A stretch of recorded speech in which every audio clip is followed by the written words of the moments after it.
know what time it is? The intro music has sounded, and that means that you are live in the Before You Go Pro Locker Room show. So thank you for joining us. It is Thursday. Some of you guys are coming here just to get your football itch every Thursday, and we're going to give it to you, baby. We got a great show lined up for you guys tonight. Very dear friend of mine, and we'll get started with that in a second. But first, let me introduce my boy that holds me down every single Thursday, my man holding down the other side of the defense. That's none other than Q, the Guru. What's going on, Guru? What's going on, Coach? We got another good show, another good guest, and more sauce to give. So let's go ahead and get it going, man. Let's get it going, baby. Let's get it going. You guys, it's Super Bowl time, too, so we got to talk a little bit of Super Bowl. But first and foremost, let me get into my guest, you guys. This is someone, like I said, I've known him since he was in high school. Phenomenal tight end, you guys, at the University of Colorado. Hard-nosed player, didn't take any BS. Actually ran against this man when we were in high school in track. He went on after football, you guys, to get into the entertainment world. And he actually is a writer, a filmmaker, debuted in his own feature film, which was called Americans, and kind of played off of the housing crisis.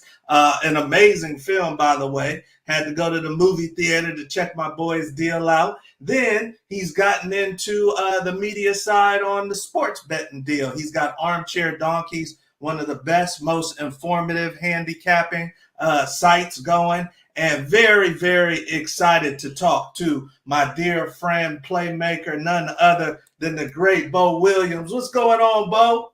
What's up, T? Thanks for having me on, man.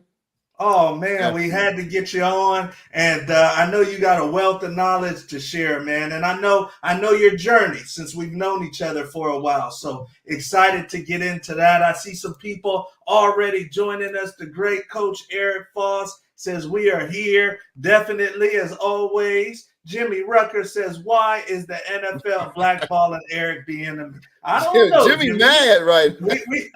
Jimmy came in mad. He came into the locker room mad. We may have to get into that, Jimmy. And actually, Beau knows Coach Bieniemy too, because he coached us up at CU. So that is a great topic. But let's get into it, you guys. Very excited for tonight's show. Once again, the great Beau Williams. He went to the University of Colorado, you guys, and nothing was given to Beau. Nothing was given to Beau. He had to bang his way to get onto the field like many of you young athletes are going to have to do. And I wanted to ask you, Beau, for one, what made Colorado the right choice, and what made going the preferred walk-on route the right choice?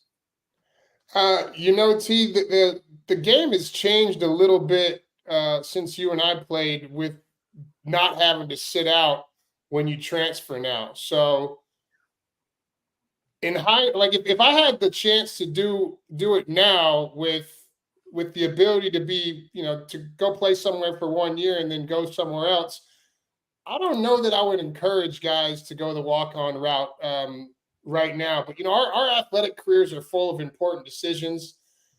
And I want to touch on two decisions that I made that could have changed the trajectory of my career. The first was my dad, who played tight end at Stanford, begged me to go to St. Francis or De La Salle, two powerhouse programs in the Bay Area. Mm-hmm. I should have listened to him. Anyone who's from the Bay knows that Gunn High School in Palo Alto isn't exactly a powerhouse football program. And I don't think there is any game that is more of a team sport than football is. So it's easy to get lost at the high school level if you don't have a supporting cast. Now, I knew I could play. I had a ton of success against D1 kids in both 7-on-7 tournaments and before my senior year at Stanford's football camp. But the other thing that made it tough was I tore my MCL during the fourth game of my senior year at Gunn. I didn't play again until the last game of my senior season. So any interest that was out there at the D1 level evaporated when I got hurt. Now I did something that I want to highly recommend to anyone who goes through an injury during your senior season to look at what's called a postgraduate year on the East Coast. I was able to repeat my senior year of high school on a team that had a great quarterback, We won the New England Prep School League, and I had a ton of opportunity coming out of Phillips Academy in Andover, Massachusetts, as one of the most highly recruited players in the Ivy League in 1998, where I was Harvard's top recruit. Now, Wow. I wouldn't trade my experience at Colorado for anything, but looking back on it, the best business decision for my career probably would have been to go to Harvard. My dad begged me to go to Harvard. They were going to make me a featured guy in their offense. I think in today's day and age with the transfer portal, like I said, I wouldn't recommend going on the walk-in route like I did. The better decision, I think, is to go somewhere you're wanted, dominate, and then look into transferring if you have that success. Because let me tell you something, when I stepped on at Colorado, it wasn't easy. I was 6'3", 205, thinking I was going to play wide receiver. And my first conversation with anyone on the coaching staff was with Carl Durrell, who was our offensive coordinator and wide receiver coach. And when I asked him for my playbook, his response was, go talk to Chuck Heater. You're playing tight end. If you ever want to play here, put on 30 pounds. And, the only reason they brought me in at Colorado was because there wasn't a tight end in that 1998 class, and they needed one for the scout team. So, yeah, it was a long, hard road for me to get on the field. And that is why you were so well respected, because you traveled that road and ended up being a big time player by the time you left Colorado, someone they were counting on. So thank you for sharing that. And all of you athletes that may be watching this live or recorded, some of you guys are in this situation and you have to determine, like Beau said, where you really want it. For some kids, the PWO route works. It worked for Beau. For others, maybe in today's age, like Beau said, maybe the transfer portal, going to a smaller school is the way to go. So thank you for sharing that with us, Beau. We're on to our next topic, you guys. And if you're joining us for the first time on the Locker Room Show, we keep all of our topics on the bottom ticker, so you know what's coming up. You know what we're about to talk about. The comment section is open, so feel free to jump into the comments as well. But this next topic, you guys, definitely caught my attention, and we'll throw it at you, Guru, first. But Lane Kiffin and Ole Miss just recently dodged a bullet.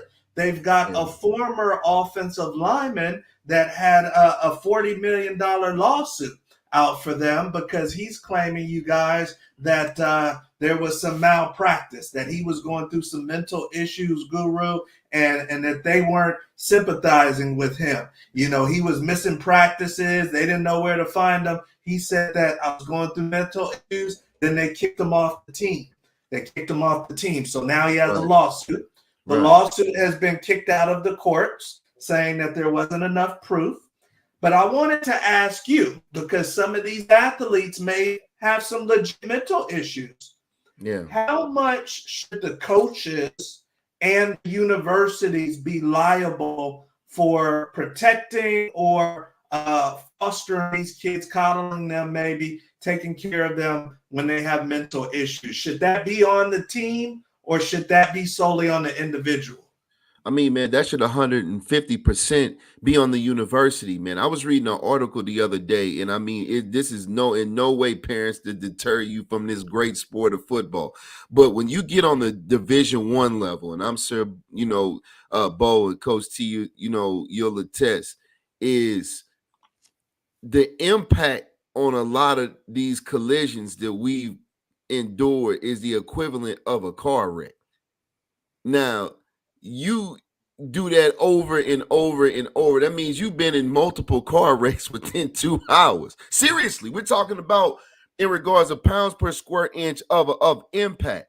So it's highly possible that a lot of young players might have issues in regards to mental difficulties, whether it's having to do with that or otherwise. It might not be that. It might not be having to do with any head trauma, but that's highly something at the house or something. Right. But it's highly likely. The point is, though, in this situation, is the university, the same way that they provide you with tutors, they need to be providing these kids with counselors as well, because mental health is beyond important. This is of course, what we all know. Okay, we're there to be student athletes. We get that. But you're responsible 100% for these young men as a coach. And furthermore, the university, as soon as they sign that dotted line and are there. Okay. So I don't feel like that this was handled correctly in any way. What proof exactly does the kid? I mean, was it an MRI that needed to be, that they need? What is it exactly? And I'm curious about that they needed. That was lack of proof that this kid, was having mental issues. If anything, the university should have went back and like, hey, we're gonna run our own test, to at least see ourselves. They didn't even do that, to my knowledge. They just, removed them from the team. So I don't think that was handled well at all.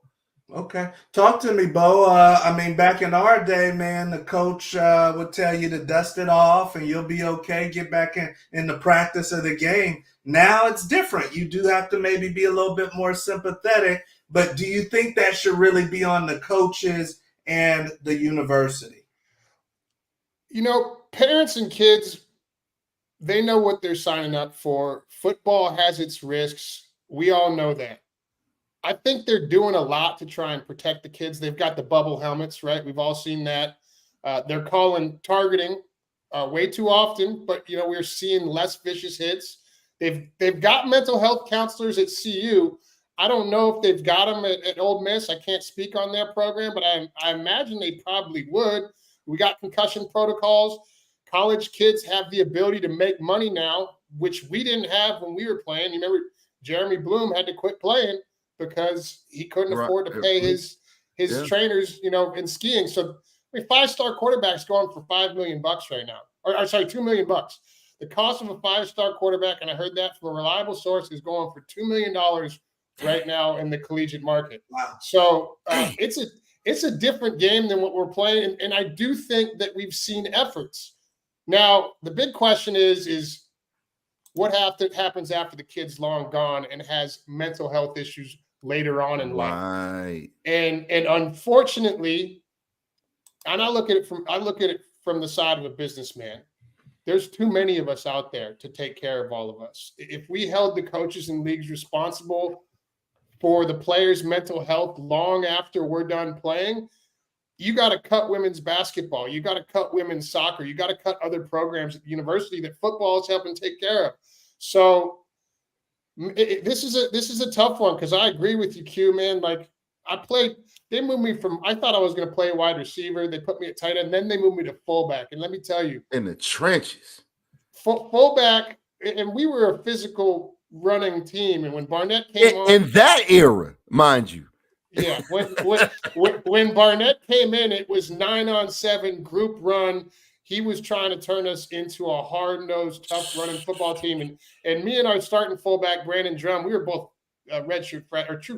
true freshmen in the spring when I was playing fullback. And we would sit at the training table. I'd be like, damn, I feel like I'm drunk right now. And I remember thinking to myself, I'm like, what is going to happen? What kind of effect is this going to have on me later in life? And you know what? There's some things I think that also go along with when you lose your identity as a football player. I think later on in life, you see a lot of guys start to deal with mental health issues when they lose their identity on top of having your brain rattled. It's like you need to find your second calling in life. Right. And a lot of guys turn to drugs and alcohol, and drugs and alcohol are not going to help somebody who's going to be, more affected by mental health issues because you've been using your head as a battering ram. So I've dealt with some things later on in life. I've tried some things like hyperbaric oxygen therapy, which breaks up the scar tissue in the brain. Breath work is another thing that's really good. Sober. I went sober. Should the schools should there be an account for former players to get those type of services? That's a tough question, T. That's a hell of a question. I would love to say yes. I just don't think the money's got to come from somewhere. So you're going to pull the money away from women's basketball. You're going to pull it away from women's. Where does the money come from? Because we all know there's money there, but the money's being spent on stuff. It's a hard thing.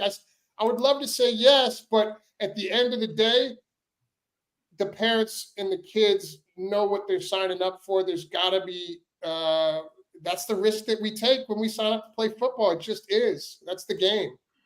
It's almost like the military risk and the PTSD from someone going to the. I'd love to say yes, like they should be paying for it, but man, what happens when everybody starts turning up? Everybody starts turning up for help. It's just it's not sustainable. There's too many of us. Well, but you know what? But here's the thing, though, guys. You know, I feel like, and Beau, you said right off the bat how things have changed. I feel like that it's, and I hate to sound biased, I really do, but I feel like that they need to go back and be like, okay, if you played from this time back, we need to, see, and if you're having any issues or whatnot, you need to, get checked or whatnot, or send, whatever results that maybe you've had from your physician, MRI, or will test you, whatever the case may be, because the game has changed. But it's not so much the kids in this era, it's the guys in our era going back.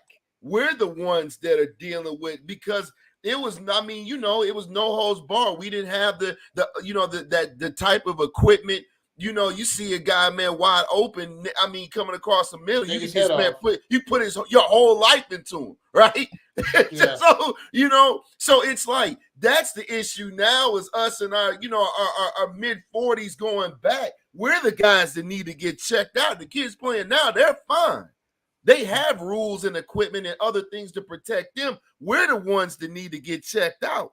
So T, I agree with you, but they need to like be like, well, okay, like for example, my father was a 20-year Marine. So we're in a lot of families like mine are in a lawsuit from that Camp Lejeune bad water lawsuit. And it's the same thing with them. If you were in Camp Lejeune from this time to this time, you in that's how it needs to be. What guys in our era going back. If you were in, and you were, playing from this time back, then hey, we need to see what's going on. Very interesting, you guys. But as you guys know, the mental health issue is an ongoing issue for football players of the past, and will be for some in the future too. So this will be interesting to see if that coaches can be on the hook, or universities, maybe even high schools, for not handling situations properly with student athletes. So, and unfortunately, this young man couldn't prove that he was handled improperly. So it will be interesting. But we're on to our next topic, you guys. And the next topic I definitely want to talk about, because for many of you guys, transitioning out of football, like Beau mentioned earlier, is not easy. But he has been able to do it, you guys, and he's done it in a big-time fashion. He actually created his own movie, Americans, and just to show you guys that the quality of this movie, it was in theaters. I went to go see it with my family. Many of my friends went to go see it, and I want to give you guys a little bit of a taste of the movie that Beau created. Here you go. Yeah, let's check.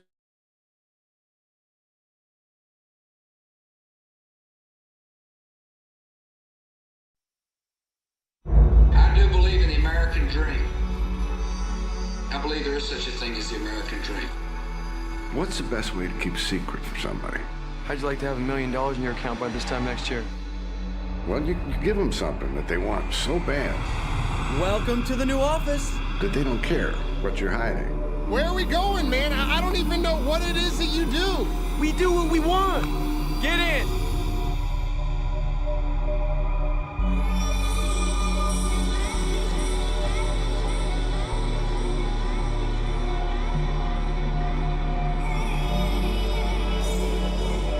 You trust MJ? I won 1,100 plus 500 on the Beavers. 5,500 bucks. I don't gamble, dude. What do you mean? It's a good thing we live in a glass half full society, isn't it?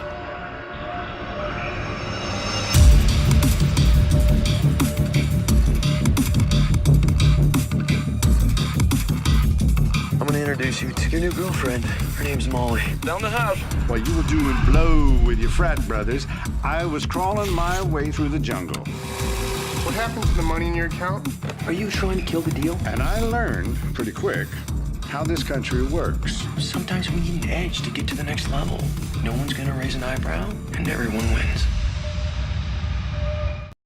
So, dude, I mean, obviously, you were able to pull that off, and I wouldn't even know where to start if I wanted to do something like that. I mean, you wrote it, you produced it, you starred in it, man. You had other great actors in it. So please tell us, Beau, where did you even get the idea that you could pull something off like that? And when you look back on that project, what's something that makes you the most proud of what you accomplished? You know, man, I've always been an underdog, T. Nobody wanted me at CU. I didn't know anybody when I moved to LA. I had some family friends who, a buddy of my dad's had written Teenage Mutant Ninja Turtles. And he told me to write what you know. So the first script I wrote was a script called Professional Amateurs, about the exploitation of the college football player in a $5 billion a year business.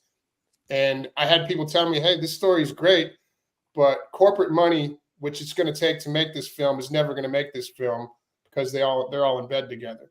So if you want to make something with an independent theme, you got to write something that has an independent budget. So I'm going, okay, I'm not going to find $50 million to make this project. I got to write something new. And at the time, I was selling home loans for a mortgage bank out of New York City in Beverly Hills. And then I went to work for Washington Mutual in Beverly Hills selling home loans. And some of the things that I saw happening while I was there, I was like, this is going to blow up. So I started writing this script, not knowing how it was going to end, before the real estate market collapsed. Wow. And then when the real estate market collapsed, I had my ending, and it was a hot topic, and I kept showing it around to people. That's crazy. And I found a kid that's like, yo, I can produce this if you can come up with the money to do it. And me and my partner at the time, I was throwing parties, which I'm still doing on the west side of Los Angeles. There's a lot of dough here if you can get the right people in the right venues. And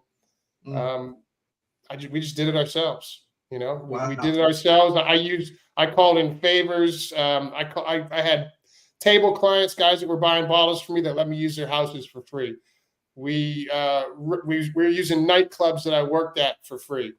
We were running and gunning in Vegas with no permits. We just did. It was basically one of those situations where you don't ask for permission, you beg for forgiveness, and just do what needs to get done. And I still don't really know how we pulled it off. It was one of the hardest things I've ever had to do. There was so many different facets to it. There was writing the script. There was pre-production. There was post-production. There was acting in it and being the locations manager and shooting at my house and having my neighbors scream at me 5 minutes before I'm supposed to be on set, asking me why the wardrobe truck is parked in her driveway with a note on her fence saying that if she wants to park in her own driveway, to ask us to move the truck. She's like, what are you talking about? And then they're like, Beau, we need you on the set. And it's like, oh, stroke this $20,000 check. Wait, where's this money going? It was hard, man. It was playing tight end at 225 pounds in the Big 12 was pretty hard though too. So, you know, at the end of the day, we are the captains of our own ship. We can write whatever story we want to write in this life. And, you know, I've done everything I've wanted to do except for one thing. Family's the last goal, and I'm working on that now. So no babies in the oven yet, but I'm working on it with the right ladies. So. Yes, indeed, man. I was so proud of you, man. Cool. To go to the movie theater, man. Happy to pay your ticket. Hey, I just want to be in the next one, Beau. Hey, I don't even need a line, bro. It don't even matter. It don't matter. Whatever. I just want to be in the next one, dog. Guru, you got it, Q.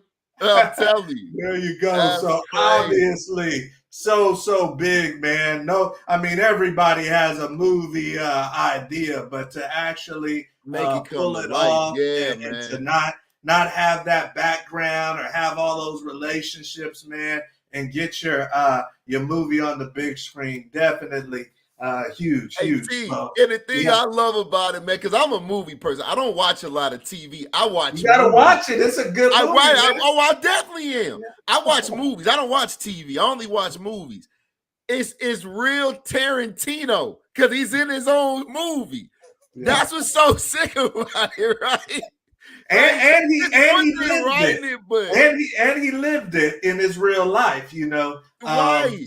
So I've seen the movie, plus I know his background and what he went through after football. It has a football element to it.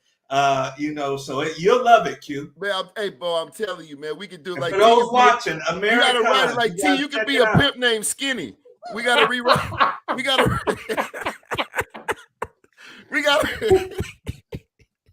I'm telling you, we can do this. Well, I'm telling you, watch.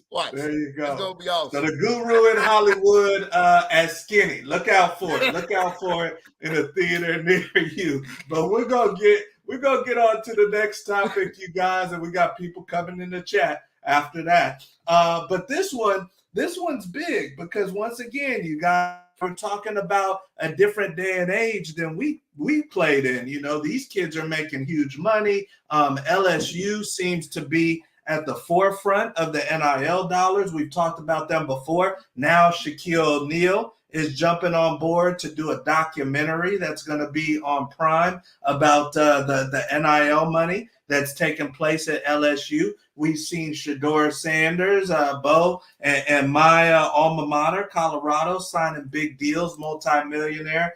Travis Hunter is in the top 10 as far as what he's earning. But when we look at these guys, and we'll start off with you, Beau, when we look at these guys, a lot of them have marketing teams. You know, some of these guys that are worth millions, these girls, Caitlin Clark, that's worth millions. So talk to me if I'm a parent, and let's say my kid is a 5 or a 4-star kid.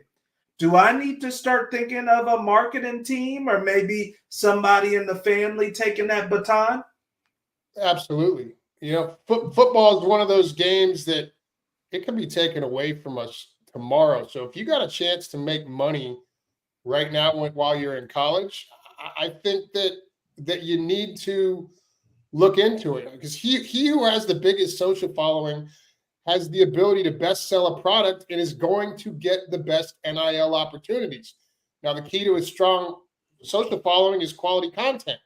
I think we're going to see the NIL rules start to shift a little bit, and you're going to have more agencies out there that are influencer agencies for high school and collegiate athletes that'll probably end up taking a percentage for helping create content and grow your social following. It's actually something I've thought about doing because I've got a lot of connections here in Los Angeles with people that are familiar with doing some of those things in the influencer world. But at the end of the day, these kids they're influencers. That's what they are.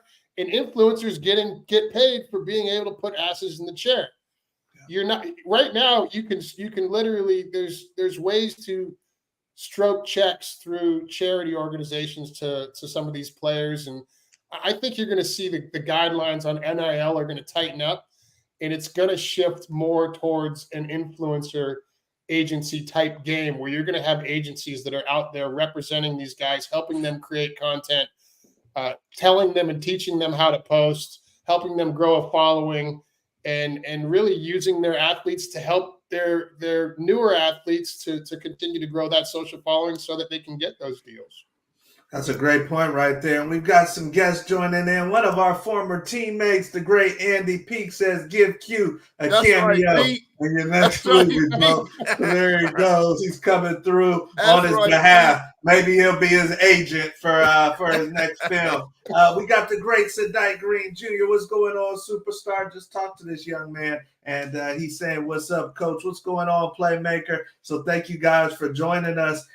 Q, talk to me, man. This is something that obviously we've talked about a few times in the locker room show. You've been adamant about certain things like security for certain athletes. I know you've got children in your home, but let's say you're right in Houston, man. Let's say that your kid is a sophomore at North Shore, just rushed for 1,000 yards. Are you starting to think of a social media marketing firm, or what should these kids be doing? Oh no, absolutely. I mean, as soon as we saw a shift years back where you're starting to see, I mean, I got a good friend right now. Shouts out, man, to Sterling Finney, and his son Trey. And man, this kid's in 8th grade, man, and getting offers, man. I mean, he just got an offer from UTEP. He's in 8th grade.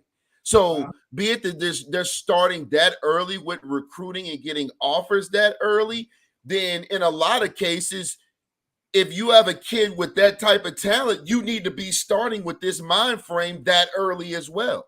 And I totally agree with Beau. You're gonna see more firms that are either gonna be popping up, or current sports management firms that'll have divisions that will work specifically with high school kids, college kids, in regards to NIL, because it's money flying around everywhere, man. Everybody wants a piece of it, and it's not going anywhere. So you might as well just put yourself in position. Yeah, I mean, it's a real thing. Go ahead, Beau. I was just going to say the crazy thing, and I will say this about, there's so much money to be made off of selling the dream. So there's going to be a lot of people out there that are selling the dream, and there's going to be parents that are going to pay $5, $6, $7 grand a month to try and get their kids' social following up to where they think it's going to be, and that kid might not even get a scholarship. It's going to be interesting to see how it unfolds, but there's a lot of people making money off of selling the dream out here in LA. And I think that you're going to start seeing that across the country with high school kids, and parents that have the ability to stroke that check are going to stroke that check. And you might even have some kids that get walk-on opportunities or even lower level scholarship opportunities who do have a big following because they can help raise the awareness for other guys that are on their team. I'm glad you brought that up, because that's the actual reverse engineering, the scholarship or the roster spot. And that will be an interesting dynamic. I'm glad you brought that up, because I just sent you earlier, the kid destroying, getting the XFL kicking opportunity. And he's got 1 million followers. And when the GM reached out to him, he did mention his following too. He said, absolutely. Hey, we're happy to give you this opportunity, and we know what you've built online. So these schools, if a kid has 100,000 and this kid has none on his Twitter or his Instagram, and they're 100%. About the same, athletically, whichever is more attractive. Absolutely. Absolutely. Yeah. And I mean, destroying, you're absolutely right. I mean, man, he's a prominent figure, in the football world. He's made himself that because of his online following. He is a bona fide. He's actually a good athlete. He's actually a serious, legitimate good kicker. But he put himself on. It's either way, he's already paid anyway. So bringing them on, honestly, he'll probably make the squad, and he'll probably make the squad. And if you think about it from a marketing standpoint, if you're the GM, hell, I'm gonna put even if not, I'm gonna put him on anyway. Just if it's between him and this kicker and this other kicker, and they're pretty equal, I'm definitely going. 100%, because he's gonna bring half my stadium. Oh, for sure. People are gonna come check him out, off the rip. So it's like, man, absolutely. This is. You have to understand how to position yourself and how to use social media as a weapon, man.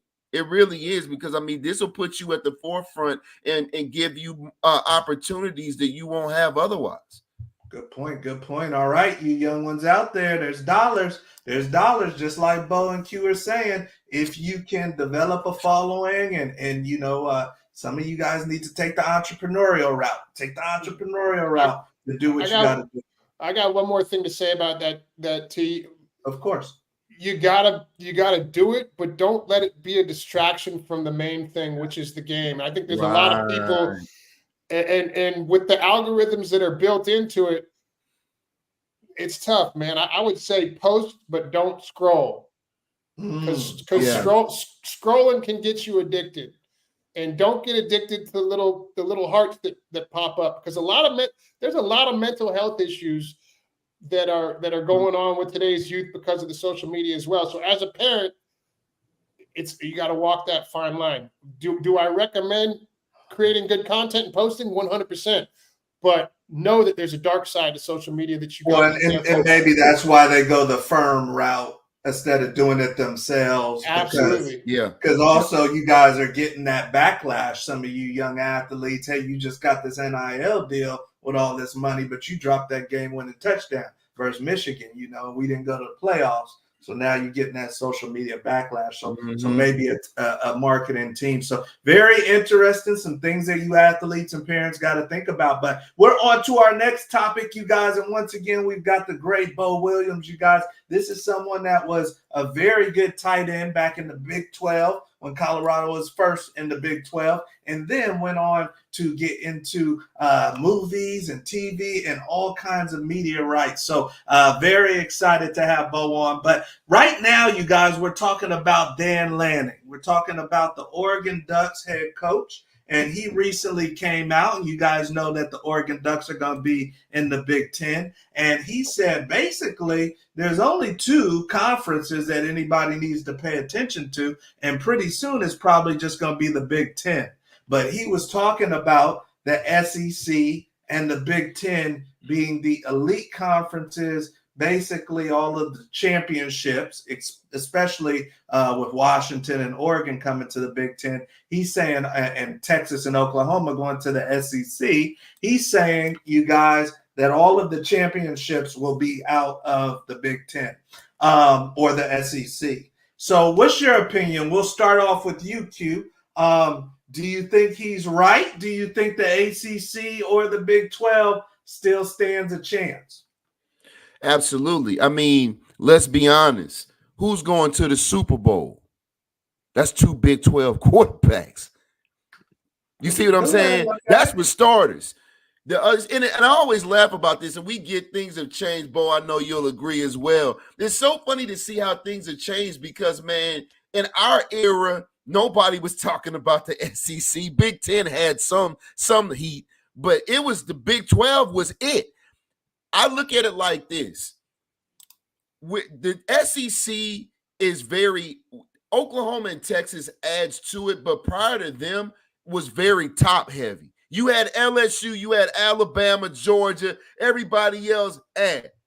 This is a difference about the Big 12. ACC kind of touch and go, but obviously I'm going to be a little biased, but the Big 12, it might not be where we might only have maybe 1, maybe 2 teams that are in the top 10, but you get that 12, 13 to 25, top 25, it's a ton of Big 12 teams. Because the thing about the Big 12 is anybody can beat anybody in our conference. And it's always been that way. Anybody can knock anybody off. It wasn't just like Alabama, Bama, LSU, and then you had Ohio State and Michigan, and that pretty much was it. The Big 12, to me, is highly competitive because top to bottom, anybody can beat anybody on any given day. And that's what I've always loved about the Big 12. So, no, I don't agree with that. Furthermore, I look at it as well, too, with these teams going into the SEC and the Big 10. Hell, the way I look at it from the Big 12 standpoint, beat the hell out of each other. Because once we get into this 12-team playoff and all your ones are beat up, well, hell, it's time to go to work.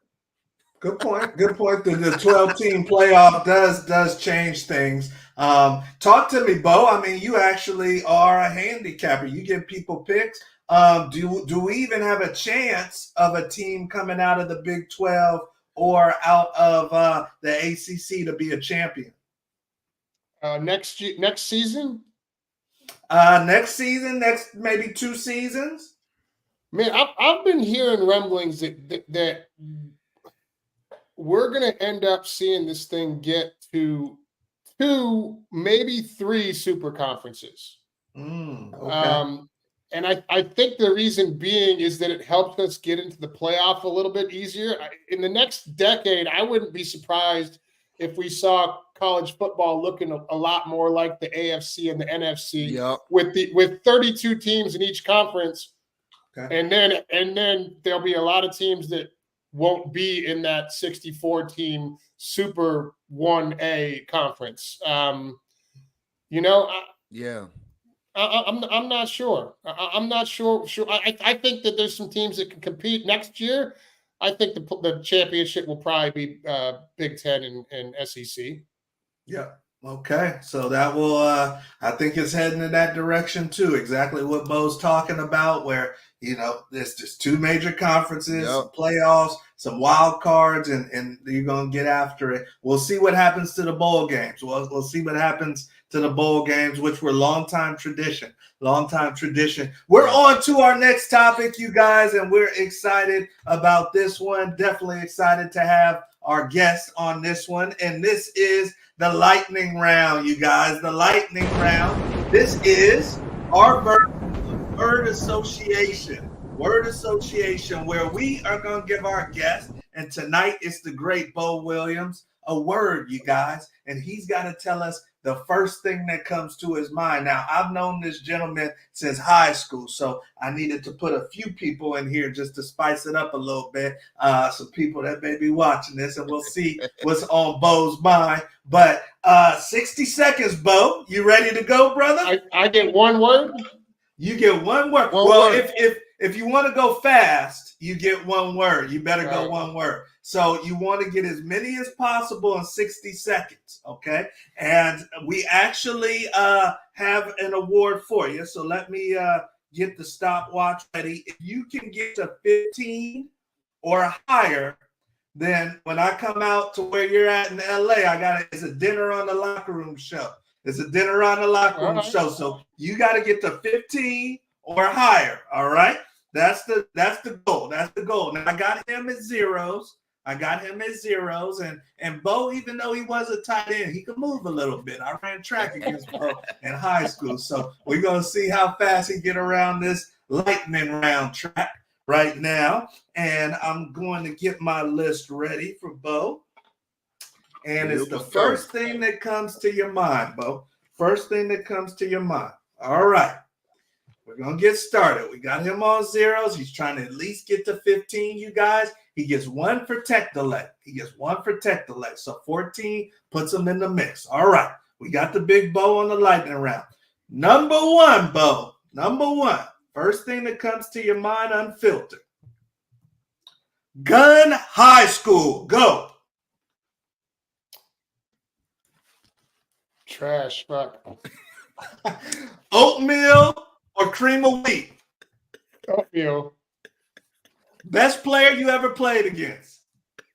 Bernard Berrien. Gary Barnett. Leader. Barbecue ribs or barbecue chicken?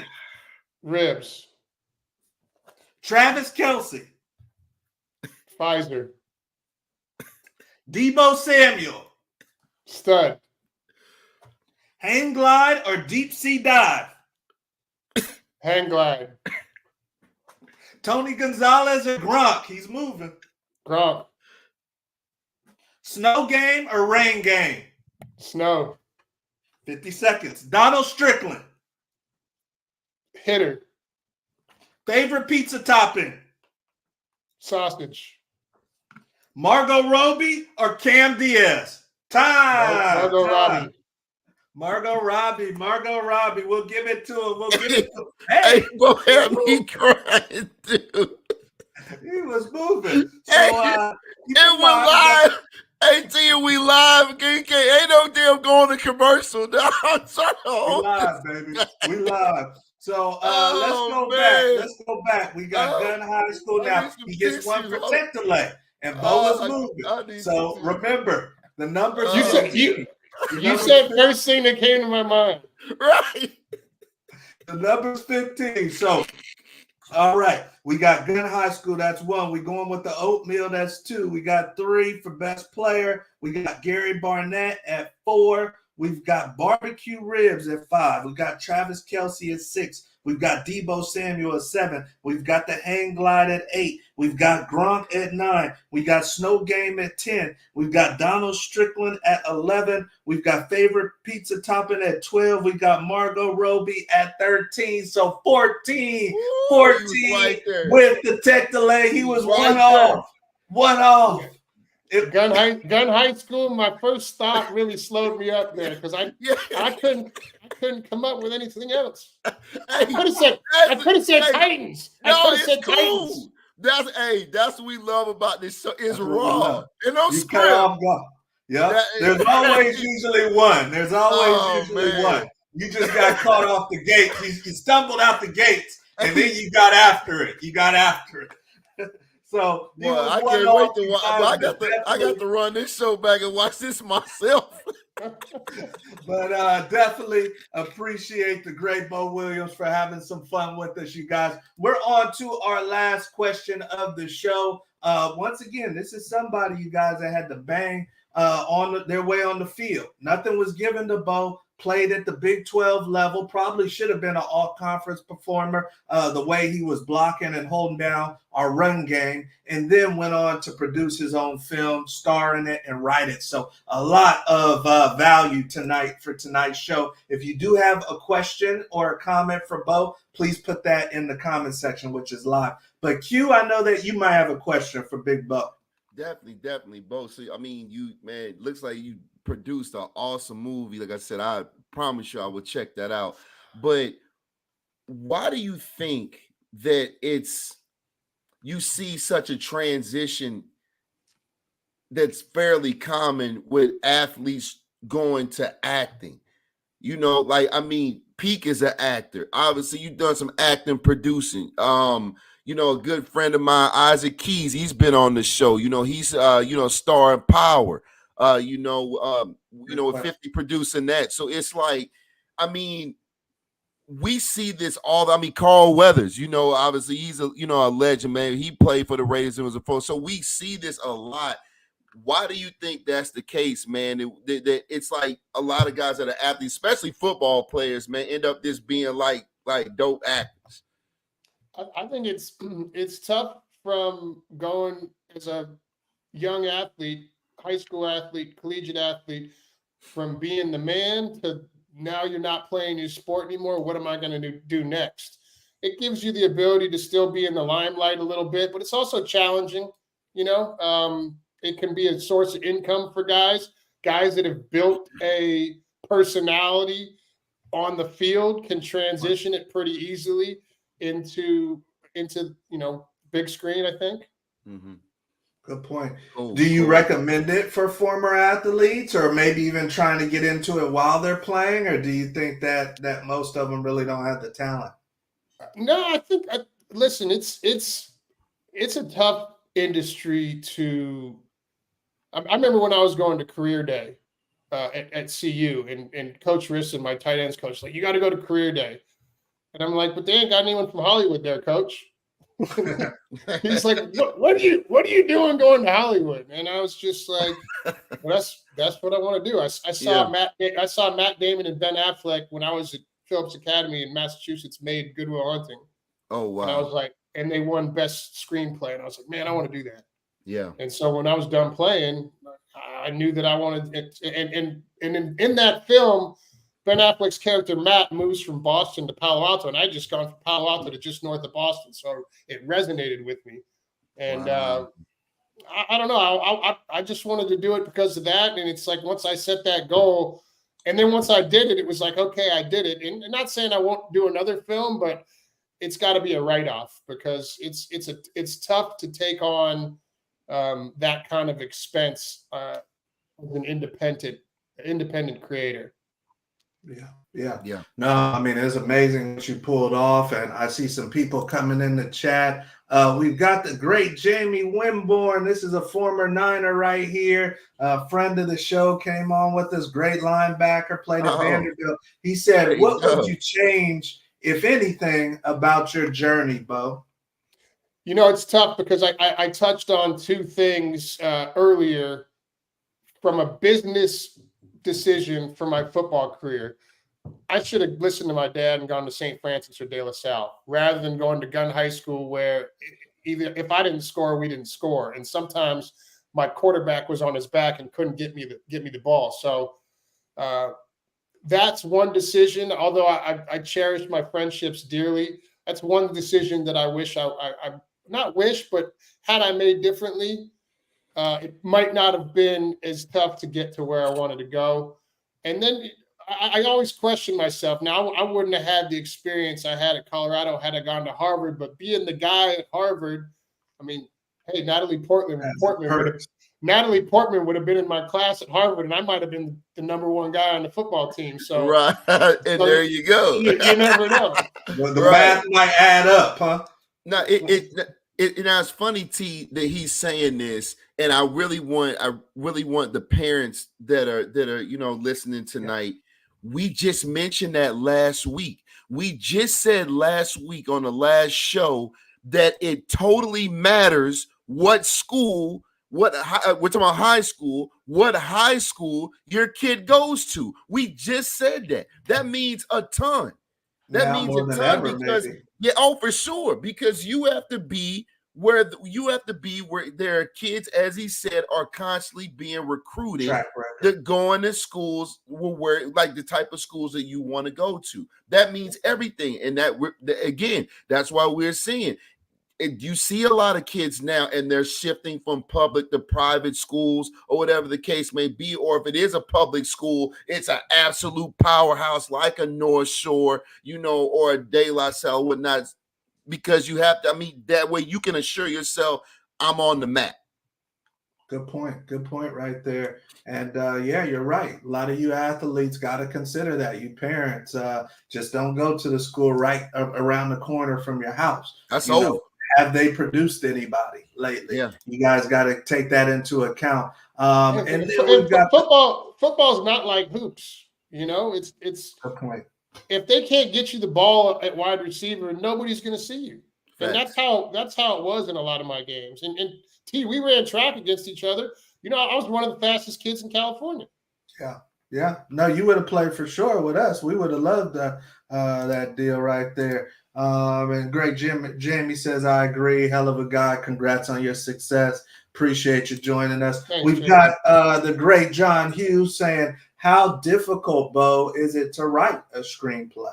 Yeah.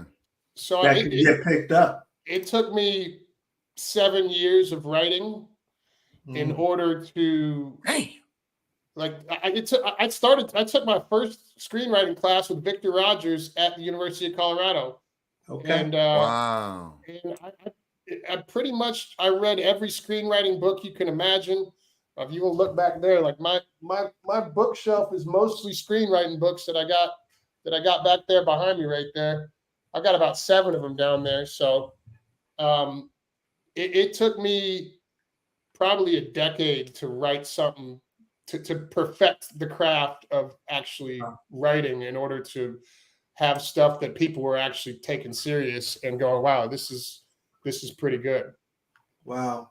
So just the same dedication, Coach Hughes, as we put in the athlete. Being an athlete is what he put in. So and I'm sure him being an athlete helped him have that focus. So all right, man. Well, that's why we wanted to have you on, Beau, man. You've accomplished a lot, like you said, being underdog in many different scenarios. So we appreciate you sharing your truth with the Locker Room Show. I love you to death, brother. And thanks for coming on, man. TQ, thanks for having me. Hey, definitely, my man. Appreciate you. All right, guys. Indeed. So there you guys have it. That is the great Beau Williams, you guys. Q, man, I seen him come in, like he said, maybe about 210, playing in the Big 12. Then they moved him to tight end. A lot of guys would have went back home, man, said, forget this. He said, I'm going to bulk up. And he bulked up, got on the field, big-time contributor. But I just, man, after, like I said, there's nothing like seeing your boys accomplish big things. And to go to the movie theater for something that your boy produced and he's in it, that was a sweet deal. That was a Yeah, sweet. hey, I can't. I mean, like I said, that was the same feeling, man. You know, when I saw my man Ike Keys, man, I'm like, Ike is on Power. Like Yeah. what? And like you said, you looking at your boy on the screen, like, nah. But hey, man, it's no feeling like it, man. You know, but that's absolutely awesome. Definitely would check this movie out. Like I said, I'm a super movie watcher, so I definitely will be taking a look at this as soon as I get a chance.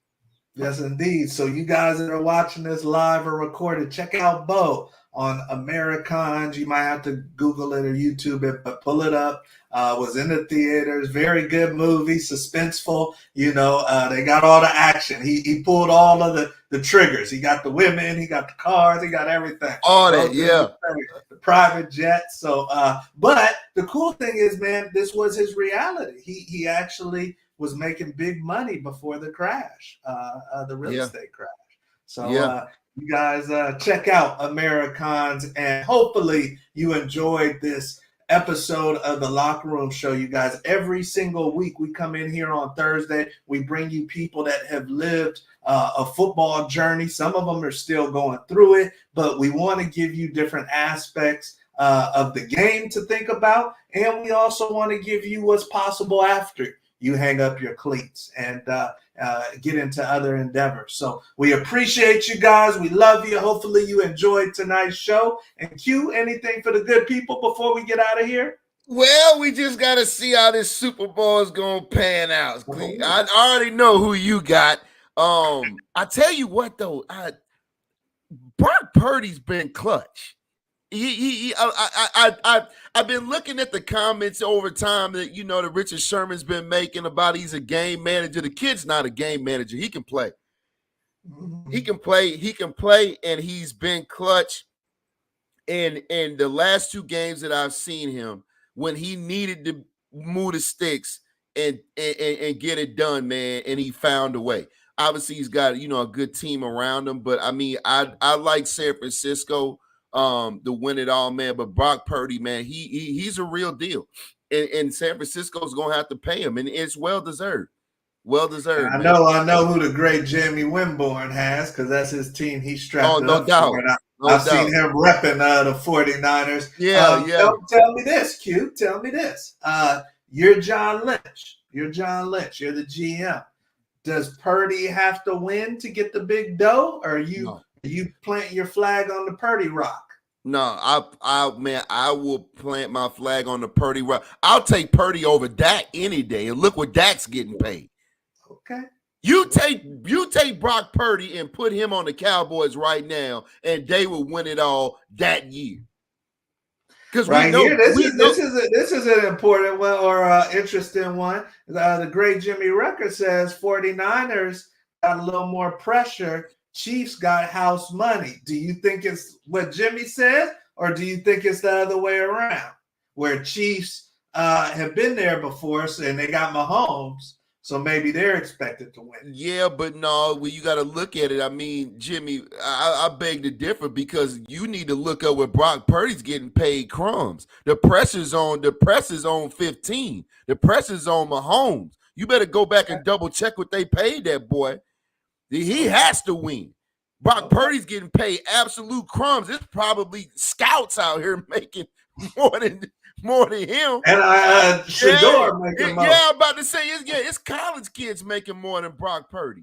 I don't even think he's making $1 million a year. I don't even think it's 900,000. I think it's like 800 and some thousand or something crazy. So you're saying because of the Mahomes factor? Yeah, absolutely. Absolutely. Him and Kelsey. They are getting paid a metric ton of money. So the pressure's on them.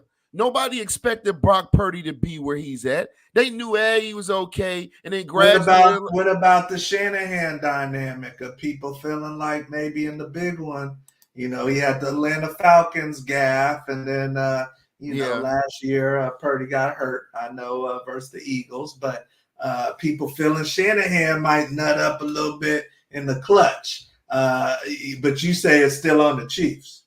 It's still on the Chiefs. Okay. And not, like I said, not when you getting paid, man. This game on that level is about money.